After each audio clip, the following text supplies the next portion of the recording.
There was a rustle in the hall. 5,000 shields was a lot of money. "Your auctioneer win freely," said Captain Delafield, and sat down in the first row of seats.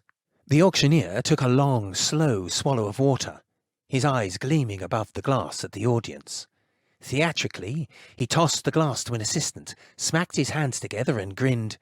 "Well," he boomed genially, "I don't have to tell you, gentlemen, that somebody's gonna get rich tonight.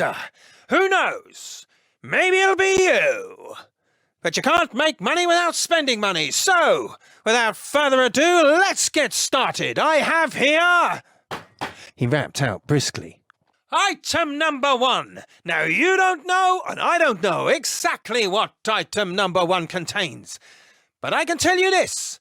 They wouldn't have sent it 231 lights if they didn't think it was worth something. Let's get this started with a rush, folks, and I mean a big bid to get in the right mood. After all, the more you spend here, the less you have to pay in taxes." He laughed. "You ready? Here's the dope. Item number 1. His assistant slapped a carton at the extreme left of the line. "Weight 215 grams. Net 15 cubic centimetres. 1 microfilm reel included. Reminds me," he reminisced, "of an item just about that size on the Cirrus 4 shipment. Turned out to be Mary Jane seeds, and I don't suppose I have to tell anybody here how much Mr. Leverett made out of Mary Janes. I bet every one of us has been smoking them ever since. What do you say, Mr. Leverett? You did all right last time. Want to say 10,000 as a first big bid on item number 1? 9,000, do I hear?"